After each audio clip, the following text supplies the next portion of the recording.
Friends, good evening to all. Hope you're fine and doing well. আশা করি আপনারা সবাই খুব ভালো আছেন। আজকে আমি একটা টপিক নিয়ে আলোচনা করব, যেটা হচ্ছে letter, word and sentence. Okay, for বিগিনার্সদের জন্য আপনারা বুঝে উঠতে পারছেন কোন টপিক দিয়ে আপনারা শুরু করবেন ইংলিশ স্পোকেনের ক্ষেত্রে, তাদের জন্য এই টপিকটি লেটার, ওয়ার্ড অ্যান্ড সেন্টেন্স। ওকে, আপনারা এই টপিকটি স্টার্ট করুন। দেখবেন এই টপিক থেকে অন্যান্য যে টপিকগুলো আছে অ্যাডভান্সে, সেই টপিকগুলো আস্তে আস্তে যান। তো প্রথমে এই টপিকটা দিয়ে স্টার্ট করুন। ওকে, আমি বিভিন্ন বই থেকে দেখেছি যে এই টপিকটা ফার্স্ট দেওয়া আছে, তো একটা ধারণা নেওয়ার জন্য এই টপিকটা আপনারা স্টার্ট করতে পারবেন। তো আমি আপনাদেরকে সাহায্য করছি। তো প্রথমে আমরা বুঝবো লেটার, দেন ওয়ার্ড, দেন সেন্টেন্স। আমি তিনটি ছক করে রেখেছি, একটা লেটার, একটা ওয়ার্ড, একটা সেন্টেন্স। ওকে, তো প্রথমে আমরা বুঝবো লেটার মানে কি। লেটার আমরা বাংলাতে বলছি বর্ণ। ওকে, যেমন বাংলাতে আমরা রাইটিং এর ক্ষেত্রে, ওকে, বা বলার ক্ষেত্রে আমরা বর্ণ ইউজ করি, বর্ণমালা আমরা বলি, যেমন ক খ গ ঘ ব্যঞ্জন বর্ণ, আবার স্বরবর্ণ আমরা ইউজ করি। সেরকম ইংলিশের ক্ষেত্রে ফর রাইটিং এর, ফর স্পোকেনের ক্ষেত্রে আমরা কিন্তু ব্যবহার করি এই যে বর্ণমালা। ওকে, তো যেমন এ থেকে জেড পর্যন্ত ইংলিশের ক্ষেত্রে আমরা কি ইউজ করি, আমরা বর্ণমালা, এবং আমরা এক্ষেত্রে বলা হয় আলফাবেট। ওকে, এ থেকে জেড পর্যন্ত। ওকে, তো এ থেকে জেড পর্যন্তর ভিতরে আবার বর্ণমালার যে আলফাবেট, সেটার ভিতরে আবার ভায়েল অ্যান্ড কনসোনেন্ট আছে। ভায়েল কোনগুলি? ভায়েল আছে 5টি, A E I O you, যেগুলোকে আমরা বলছি স্বরবর্ণ। আর বাকি 21টি আছে কনসোনেন্ট, যেগুলোকে বলছি আমরা ব্যঞ্জন বর্ণ। একটা টপিক আমাদেরকে মাথায় রাখতে হবে, বা একটা ইনফরমেশন, ছোট্ট ইনফরমেশন, সেটা হচ্ছে কোনো ওয়ার্ড বা কোনো শব্দ উইদাউট ভায়েল ছাড়া আমরা শব্দ তৈরি করতে পারবো না। যে কোনোই ওয়ার্ড নিয়ে নেন না কেন, আমরা কোনো মতে কোনো ভায়েল ছাড়া আমরা কিন্তু একটা শব্দ তৈরি করতে পারবো না। যেমন আমি এক্সাম্পল, একটা উদাহরণ দিচ্ছি। এম এন, এম এন যখন আমরা লিখছি, suppose M N, M N, M N লিখছি, কিন্তু এম এন একটা শব্দ আমরা তৈরি করতে পারছি না যতক্ষণ না আমি এর মিডিলে বা আগে বা পরে একটা ভায়েল ইউজ করছি। আমি সাপোজ এম এর মিডিলে আমি যদি লিখি এম এ, এই যদি এড করি, তাহলে হয়ে যাচ্ছে ম্যান। তখন আমরা বুঝতে পারছি একটা অর্থপূর্ণ প্রকাশ করছে ম্যান। ওকে, আবার একটা আমাদেরকে জিনিস জানতে হবে যে ডাব্লিউ এবং ওয়াই, এই দুটোকে আমরা সেমি ভায়েল বলা হয়, কারণ এই দুটো উচ্চারণ কিন্তু অনেকটা ভায়েলের মতন, আবার কনসোনেন্টের মতনও ইউজ হয় অ্যাকর্ডিং টু সিচুয়েশন অনুপাতে। তো ওটা বিস্তারিত আমি পরে আলোচনা করব। তো এখন আমরা প্রথম বুঝবো লেটার। ওকে, লেটার আমরা জানি যে ইংলিশের ক্ষেত্রে টোটাল 26টি রয়েছে, এগুলোকে আমরা বলছি আলফাবেট। আবার রাইটিং এর ক্ষেত্রে ক্যাপিটাল লেটার এবং স্মল লেটার রয়েছে। ক্যাপিটাল লেটার যেমন এ, বি, সি, ডি, এগুলো হচ্ছে ক্যাপিটাল লেটার। আবার স্মল লেটার গুলো কোনগুলো? এ, বি, সি, ডি, এগুলো হচ্ছে স্মল লেটার, ছোট হাতের লেখা। ফর রাইটিং এর ক্ষেত্রে, ফর স্পোকেনের ক্ষেত্রে আমরা এই যে দুটো ক্যাপিটাল এবং স্মল রাইটিং আমরা স্পোকেনের ক্ষেত্রে ইউজ করি না। ওকে, প্রোনাউন্সিয়েশনের ক্ষেত্রে, উচ্চারণের ক্ষেত্রে। ওকে, কিন্তু রাইটিং এর ক্ষেত্রে এগুলো আমরা ব্যবহার করি।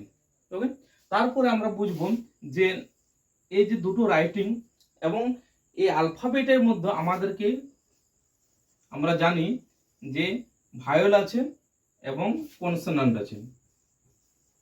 Consonant, vowel and consonant. Vowel কতগুলো আছে? ভায়েল আছে 5টি, A E I O U, vowel আছে 5টি, এবং কনসোনান্ট আছে বাকি 21টি।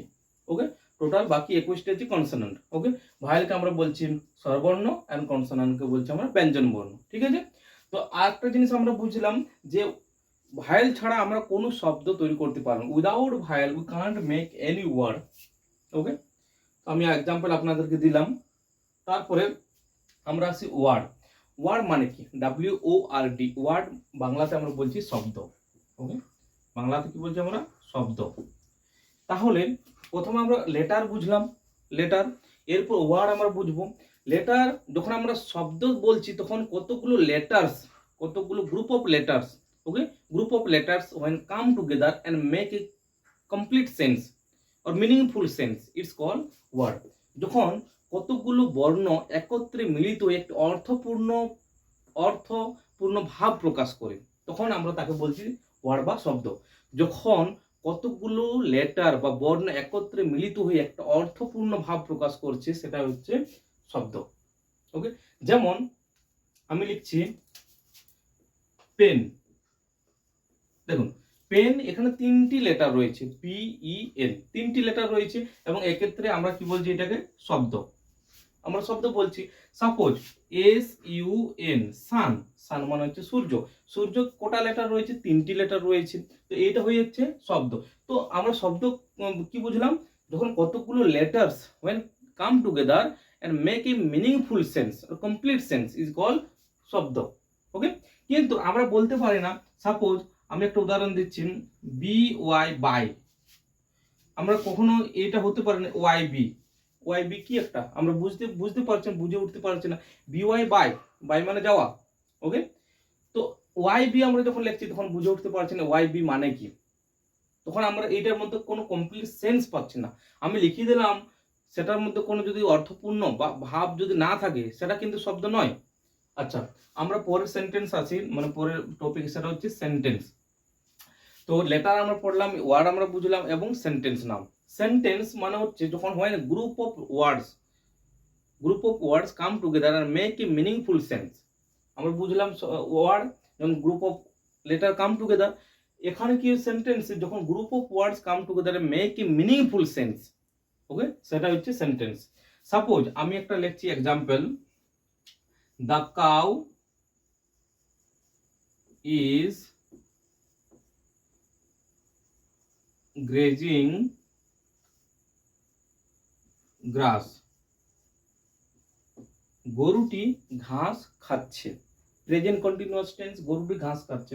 এখানে দেখুন, এখানে the cow is grazing grass, 1 2 3 4 5, পাঁচটি ওয়ার্ডস মিলিত একটা সেন্টেন্স তৈরি করছে, বোঝা গেল। কিন্তু আমি যদি এটাই লিখি, the cow is flying in the sky, গরুটি আকাশে উড়ছে, তাহলে তাহলে কি সেন্টেন্স হবে? সেন্টেন্স আমরা তো বানিয়ে দিয়েছি, কিন্তু এর মধ্যে কোনো সেন্স নেই, কোনোদিন এটা হয়নি। ওকে, যে গরু আকাশে উড়ে, তো তার জন্য এটা কিন্তু সেন্টেন্স নয়, এটা হচ্ছে sentence. The cow is grazing glass, okay, the boy is eating mangoes, that is sentence. My mother is cooking food, okay, the sun rises in the east, the sun sets in the west. Okay, these all are the sentences, but when the sentence is meaningless, we can't say this is sentence. Okay, so hopefully you understood all that letter, word and sentence, the difference between letter, word and sentence. Okay,